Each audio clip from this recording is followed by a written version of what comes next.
We got more news to talk about around the NFL.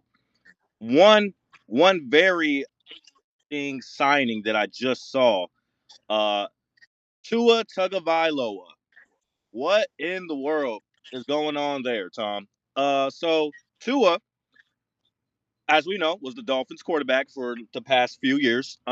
Did not work out very well. I mean, they did make the playoffs like one or two times early on in his career, but since then it's basically been downhill.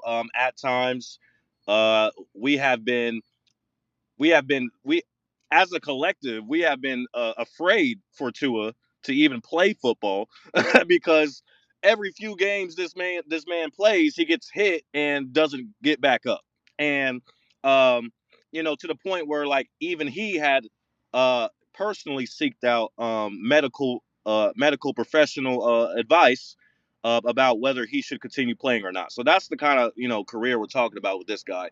He already had injury concerns at Alabama, so it's nothing new. It's followed him throughout his career, and he has also not lived up to that very high draft pick that the Dolphins took with him a few years back. So finally, it seems like the Dolphins are giving up on him. I don't know why they would even sign him to that super big contract a year or two ago. I remember when they did that, and I was like, for what reason? What has he shown you that would be like, yeah, let's make him one of the highest paid quarterbacks in the NFL? What? Well, okay, well, because he made the playoffs. There was A couple it times they immediately lost. They didn't win one playoff game. right, but I'm just saying you want to ask why. And the reason why is because he led the team to the playoffs multiple times. Just to immediately go home. I mean, I don't think it was all him anyway. I mean, the Dolphins definitely had some other guys that contributed to that success, and still it wasn't enough. They immediately lost every time Tua needed to step up and be that guy and be able to carry his team. He was unable to do so. He just does not have that in him, as we have found out over the years. He is not that kind of guy to propel his team to victory. He depends on the guys around him almost what's the word I'm looking for, entirely. So that was just my reason for I don't understand why I signed him to that contract in the first place. And it's important because now the Dolphins are eating that contract. They released him already, or in the process of releasing him or whatnot, and they are now taking the biggest cap hit in NFL history. Tom, it has beat out the Russell Wilson Broncos saga with the biggest cap hit. The Dolphins are taking like a $99 million cap hit, letting Tua go because they just don't want to deal with him anymore. That is absolutely nuts, and just shows you the the levels of incompetency. Because we assume that all these guys running these teams have with money and with power that they know what they're doing. They obviously don't know what they're doing when they're taking losses like that because they made bad contract decisions. Tua Tagovailoa, Russell Wilson, Deshaun Watson is literally the worst contract I have ever seen in life. Like it, I mean, Kirk Cousins on the Atlanta Falcons might be the worst. that one is also very bad, especially because now we see Michael Penix is not working out. So yeah, yep. Go ahead and throw Kirk Cousins in there too. Yep, good job, Tom. Yeah, no, I don't understand um certain NFL GMs because it's like I said, it's like put me or you in their position. I feel like we could do better. Like, why do they have that job? We could do better. Exactly. I would have never signed to it. I would be like, if you want that much money, you're gonna have to find a new team, bro.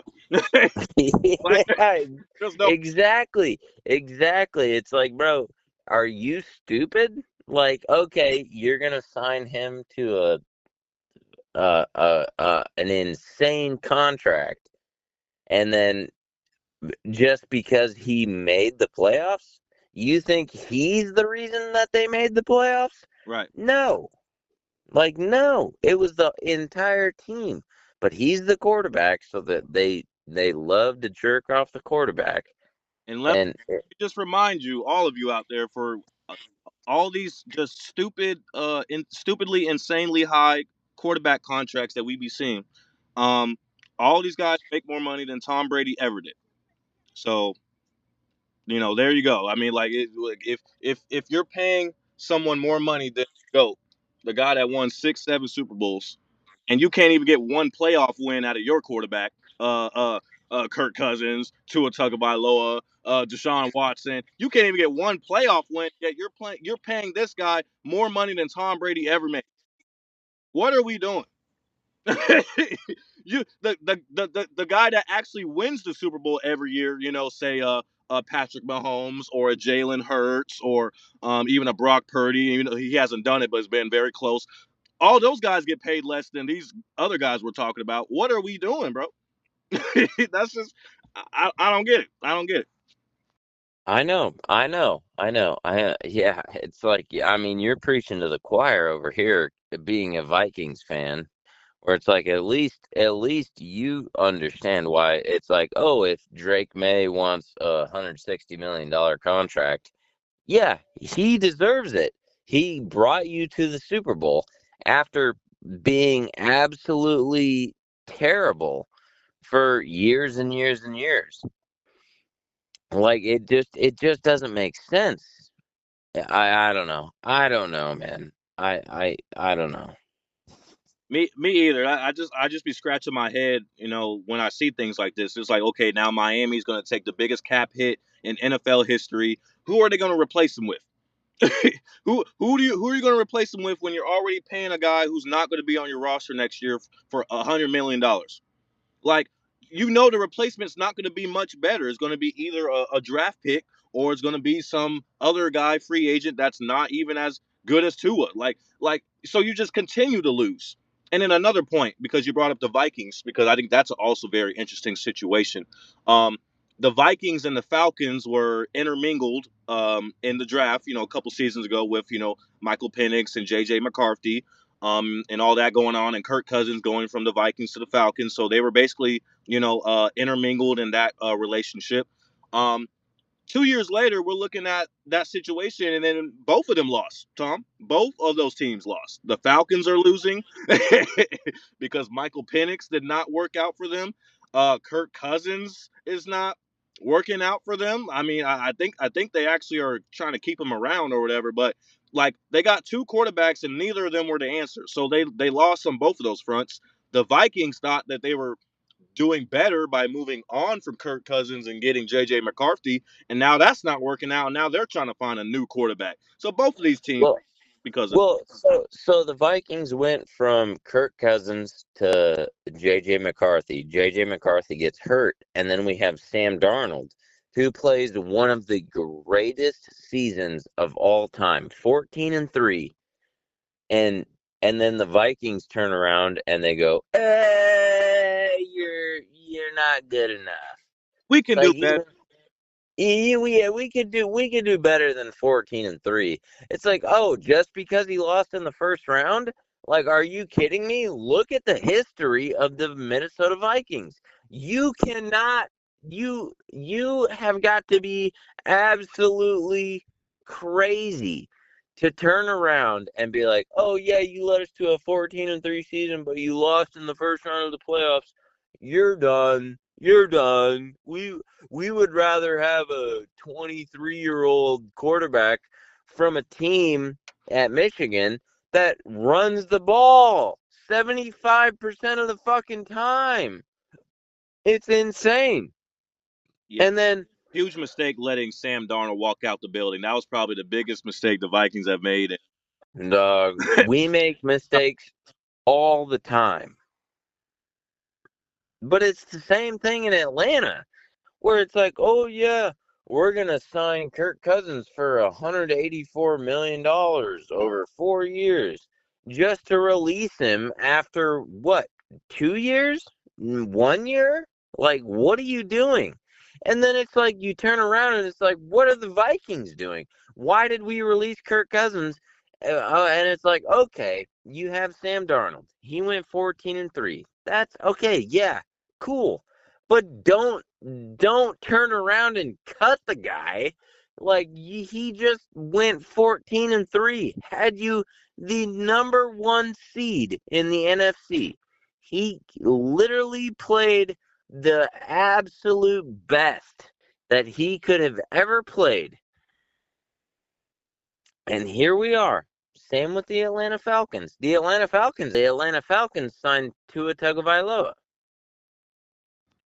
Yes, yes. I was trying to make that connection. Did I forget to mention that when we were talking about Tua, how he just signed with Atlanta? Yeah, well, yeah, I was just letting you know where it's Well, yeah, thanks just, for bringing yeah. it up because I forgot the. That was my whole point was that he's getting cut by the Dolphins, signing with Atlanta, and Atlanta is not improving their quarterback situation still. Like, I know, it's insane. what are And we then it's doing? like, oh, we don't want to pay the guy that we told we were going to pay. And then they didn't even give him a chance. Like, he played bad. All right, I'll give you that. He played bad multiple games in Minnesota. Like, if you're going to sign Kirk Cousins, you should know what you're signing up for. Don't draft another quarterback just because. Well, hey, Like, what the Falcons literally like because I admit I was wrong about Michael Penix. Well, it's still early, but I was wrong about Michael Penix too. I thought he was going to be a stud. I wanted the Patriots to draft him. I'm glad they took Drake May. Because I mean the Falcons. I mean I'm pretty sure they thought they were good. Like they thought, okay, we got Kirk Cousins and then we got this guy out of Washington. Like we're going to be good either way. We're going to have two good quarterbacks. Turns out neither of them are good. So now they're just stuck. Now they got to sign Tua. And is Tua any better than what's going on right now? Is Tua going to be the guy that's going to get you out of this? We know more likely than not. So, or more likely no, not than so. So, um, just I, it just gets worse. It gets worse for Atlanta.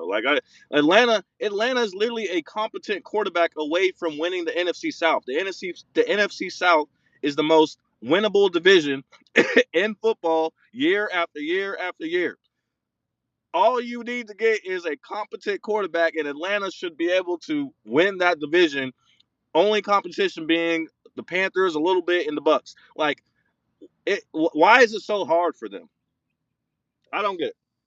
I don't know, bro. I don't know. But I guess I genuinely don't know.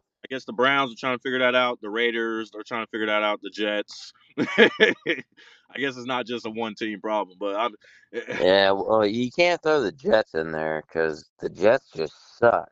they do suck. You saw what they did. The Jets got back Geno Smith. I'm so happy that the Vikings did not sign Geno Smith. I would not have been surprised. I'm sure Kevin O'Connell can fix him. I'm sure he could have I fixed. mean, fuck.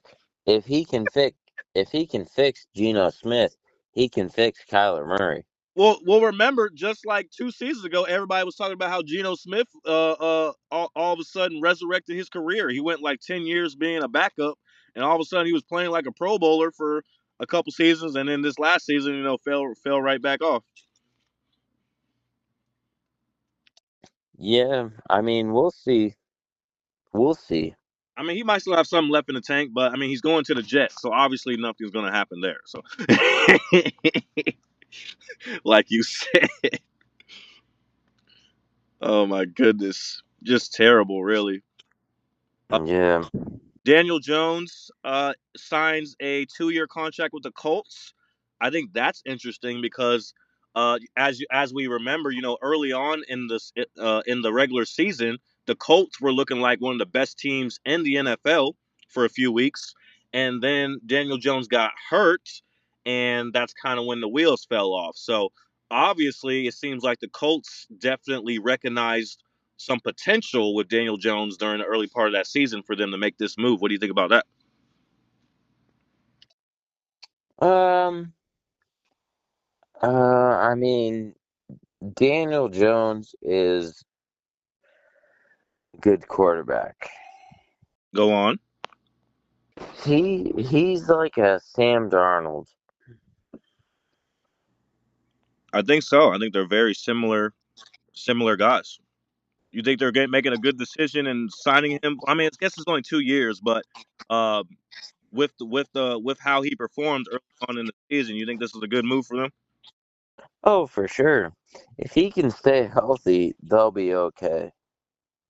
I agree. I mean, I don't know. We saw a lot of bad years of Daniel Jones in New York. We only saw like half a season of good Daniel Jones in Indianapolis. But if they're willing to bank on it for the next 2 years, he must have really impressed them. So, shout out to Daniel Jones and the Colts. Hopefully, they make it work. Because I was rooting for the Colts last year. When they started off hot, I was rooting for them, man, and they messed around and uh, let the wheels fall off, and then all of a sudden the Texans were right back, where they usually are. But I think the Colts could be their best competition next season. We'll see. The Jags are also looking pretty good. But yeah, interesting move there as well. And then back to the Tua and all that situation with the Dolphins and the Falcons and all that. The Dolphins are signing Malik Willis, the Packers backup quarterback. They are signing him and possibly to be a starter. What do you think about that? Malik Willis finally getting his real shot. Yeah, I mean, I think he deserves it.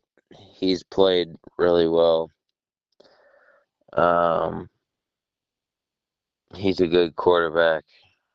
He's literally like one of the most interesting like backup quarterbacks in the league. I feel like because every time we see Malik Willis, he balls out. So it's like wow, like he's like Joe Mixon, right? Joe Mixon. Yeah, The Patriots, former Patriots quarterback. We drafted him, and then he is now on the Cowboys. I believe we traded him to the Cowboys. Every time you see Joe Mixon, he's balling out. He's like, dang, this guy should be a starter. He's throwing 60-yard bombs on perfect spiral. He's big. He's strong. It's like, wow, this guy should get a shot. I feel like Malik Willis is kind of the same way. Like he's one of those backup quarterbacks who hasn't really got his full opportunity yet, but every time you see him play, every time he comes in, for injury or for just downtime or whatever, he's always balling out. So it's like, man, this guy, maybe you got to give him a shot. And I think that's what the Dolphins might be doing, moving on from Tua, which I told you was like, okay, they're gonna have to find a guy who's like not. I mean, he might be better, but it's like not a super high caliber guy because you're already paying Tua $100 million just to leave, just to not come back. You're paying him 100 mil, so it's like you're not going to be able to sign, Kyler Murray. You know what I mean? Not gonna be able to sign Kyler Murray. So gonna have to find, a guy like Malik Willis, a guy that you're kind of taking a chance on, a backup, in order to move on in the next couple years or so while you're trying to dig yourself out of this hole. So the move definitely makes sense for me, for sure, and I think it definitely is a upgrade situationally, overall situationally wise. I think it's an upgrade for the Dolphins. They're probably going to still be the Dolphins either way. So definitely a decent move for them, I would say, right there.